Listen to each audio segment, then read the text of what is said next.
Sa third example, so y double prime minus 3y prime is equals to 8e raised to 3x plus 4 sine x.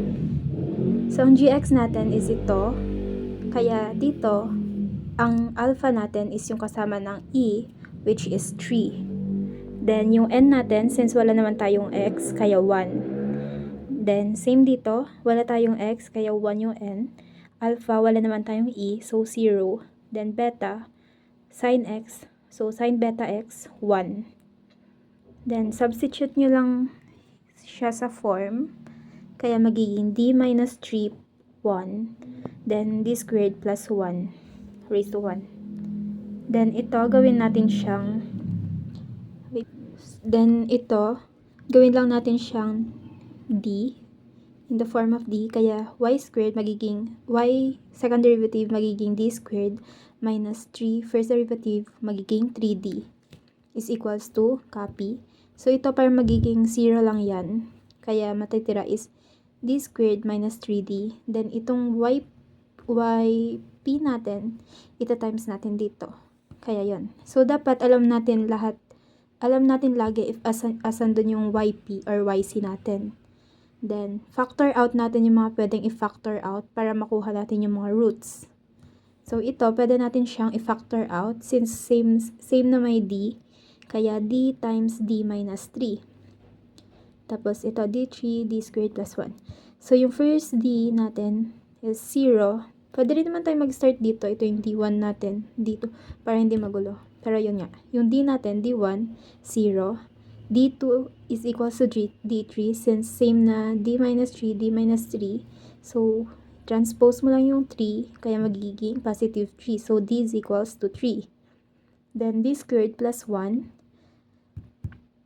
Makukuha natin yung positive or negative I. Then, kunin na natin yung general solution. Y is equals to, yung first muna ito, C1 plus C1 e raised to 3x. So, ito yung YC natin, di ba? D squared minus 3d or kaya d times d minus 3. So, pag kukunin natin yung general solution niya is YC niya pala. So, C1 e raised to 0, kaya C1 lang, plus C1 e raised to 3x. Gets? C2 pala dapat to. C2. So, C2 e raised to 3x. Then, next, ito, D is equals to 3. C2, C3 dapat to. C3 e raised to 3x. Pero since meron na tayong e raised to 3x dito, ibig sabihin mag-add tayo ng x. Kasi bawal na may magkaparehas. Kaya, C3 x e raised to 3x. Ito yun ah. Then next is d squared plus 1. Kaya, c raised to 4 cosine, yung first natin, cosine x, plus c5 sin x. So, ang beta natin is, plus or I kasi yan. So, ang beta natin dyan is 1. Kaya, c4 cosine x plus c5 sin x. Gets? Dapat ito, alam niyo din kung paano kunin ito. Pag hindi nyo gets to, sabihin nyo na lang. Then, yp, ito, kaya magiging ax e raised to 3x plus yung sin magiging b cosine x plus c sin x. Yan din, dapat alam nyo din kung paano kumuha ng yp. So, kunin natin yung first derivative and second derivative niya. So, ito, constant a, uv plus udv plus vdu. So, x, u, yan yung u, dv is e3x, ang derivative niya is, so, yung 3x muna, magiging 3, then copy e3x, kaya 3x e3x plus v du. V is e3x, du is x, magiging 1. Yun, so, ganon. magiging ae3x plus 3axe3x minus cosine x kasi magiging negative sine x, then sine x magiging cosine x.